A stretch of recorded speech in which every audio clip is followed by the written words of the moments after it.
Rio de Janeiro, em áudio e vídeo, com o companheiro Rodrigo Viga, preocupado porque o nosso prefeito Dória esteve no Rio visitando a Rocinha, o Morro Maldito. Como é que foi a coisa aí, Viga? Bom dia para você, meu caro Josemar. Bom dia para a turma toda da bancada. Uma tentativa de aproximação ainda maior entre as duas principais cidades brasileiras, né? São Paulo, Rio de Janeiro e São Paulo. Foi uma agenda longa, extensa, convênios, 5 convênios assinados com a Prefeitura do Rio de Janeiro, para que haja uma espécie, de uma maneira geral, uma melhora na situação de vida, no bem-estar das populações de Rio de Janeiro e também de São Paulo. Além disso, ele teve uma agenda com empresários, esteve fazendo visitas aqui pela cidade do Rio de Janeiro, passou, felizmente, incólume pela cidade maravilhosa. Aproveitou, inclusive, para adiantar que a partir das 10 horas, nesta quarta-feira em São Paulo, vai anunciar uma espécie, Josebal e ouvintes desse Jornal da Manhã da Jovem Pan, de mini-reforma na prefeitura da cidade de São Paulo, a maior cidade do Brasil. E a principal mudança é a saída de Bruno Covas da Secretaria de Assuntos Regionais. Ele era uma espécie de zelador da cidade. As informações que eu tenho é que Cláudio Carvalho é quem vai ocupar essa pasta a partir desta quarta-feira, quando haverá e será anunciada, logo mais às 10 horas, esta mini-reforma municipal. Agora, engana-se quem pensa que Bruno Covas está desprestigiado com o prefeito João Dória. Pelo contrário, ele agora vai para uma secretaria, Casa Civil, e vai ter superpoderes. Vai ser responsável, inclusive, por articulações políticas da prefeitura com a Câmara Municipal, com o governo do estado e até mesmo com o governo federal. Dória disse que a mudança era necessária, mas que Bruno Covas ainda goza de muito prestígio com ele. Vamos ver e ouvir o prefeito de São Paulo aqui na Jovem Pan.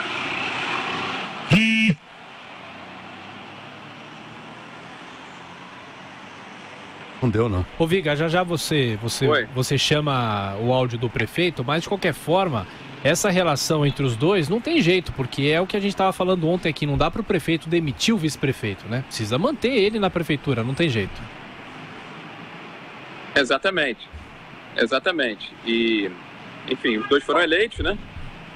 Houve algumas críticas, houve algum tipo de cobrança com relação à atuação em temas regionais envolvendo o Bruno Covas, mas o fato, meu caro Thiago e ouvinte da Jovem Pan, é que essa, se não uma nova secretaria, estou chamando de secretaria de governo, secretaria agora sim, da Casa. Agora sim, vamos ouvir aí ver o prefeito.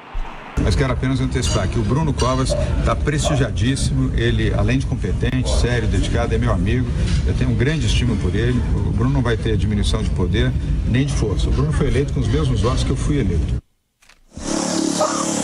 Aí, Viga. Então, o prefeito de São Paulo, João Dória, que aproveitou também para falar de política aqui no Rio de Janeiro, disse que a luz amarela foi acesa para os partidos de centro e de direita. Inclusive, ele defendeu a criação de uma frente nacional partidária que envolveria PSDB, PMDB, DEM, PP, PR, PV, parte do PSB, para se construir uma espécie de plataforma de propostas e que essa coalizão, vamos dizer assim, essa frente nacional partidária, possa escolher 2 nomes. Um candidato à presidência e um vice para as eleições do ano que vem, para enfrentar e bater de frente com o que ele chamou de extremistas. O de extrema esquerda, o ex-presidente Luiz Inácio Lula da Silva, e o de extrema direita, o deputado federal Jair Bolsonaro. Se isso não for feito, e rapidamente, segundo o João Dória, a coisa vai ficar difícil para os partidos de centro e direita em 2018, meu caro companheiro. Professor Vila. Eu acho que vamos dividir por partes aí, né? Eu acho que primeiro a questão que envolve o vice-prefeito Bruno Covas tal. O prefeito faz, claro, está falando da forma como deve falar, dizer que continua prestigiado o Bruno Covas. É igual aquele técnico de futebol que perde 3 jogos e aí ele está prestigiado, né? Ou seja, a questão toda é que o Bruno Covas sumiu de São Paulo durante quase 2 semanas. Não me importa que tenha compromisso oficial em Paris. Foram 2 oficiais que eles falam. 2 oficiais. Eu queria que tivesse compromisso só no Capão Redondo ou na cidade de Tiradentes. Gostaria que ele fosse para esses 2 locais. né? Então não vem com conversa fiada para cima dos paulistanos aqui. A gente não aguenta mais ver os problemas da cidade. Então a grande questão é o seguinte, havia um problema de zeladoria, que todo mundo sabe, inclusive o prefeito. Quem não sabe é quem está em Paris. Que em Paris não tem problema de zeladoria, viu, Bruno Covas? Mas tem em São Paulo, onde você deveria estar. Aqui, o lugar de um administrador público é estar para onde ele foi eleito, né? Essa que é a grande... É igual o Rodrigo Maia, que está em Israel, Itália e Portugal, né? Passeando agora. Ele devia estar no Paquistão, queria ver se ele ia, né? Para o Iraque, né? Então, a questão que envolve o vice, é claro, ele foi demitido da função de secretário. Agora, a questão do vice-prefeito, evidentemente, isso até minha avó sabe, já falecida há bastante tempo,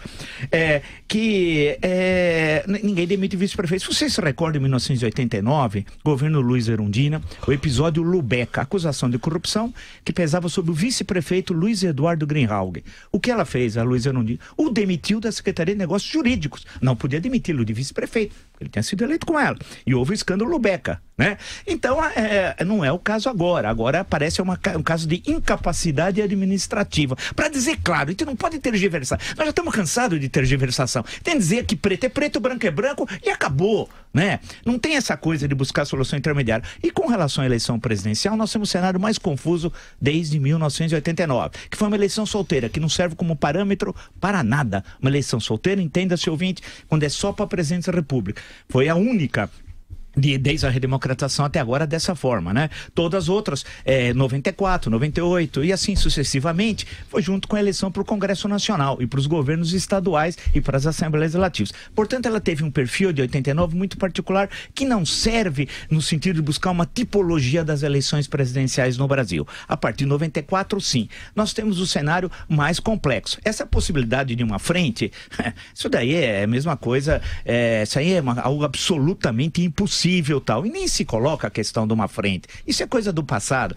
Questão que o cenário tem várias candidaturas sendo apresentadas, mas a questão central, e que nós temos dito aqui 300 mil vezes, é que não há projetos para o país, não há uma discussão de conteúdo, há uma discussão de projetos pessoais.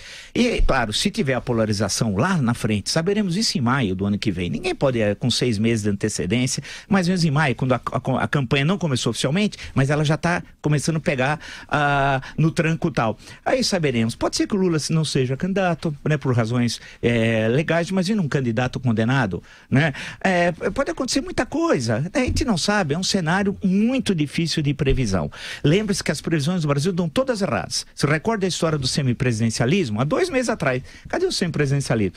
Vocês lembram, há cerca de um ano atrás, da classe C? Cadê a classe C? Então não entrem no noticiário plantado pelos jornais. Isso é tudo, é uma névoa que eles encobrem, ninguém sabe o que vai ocorrer.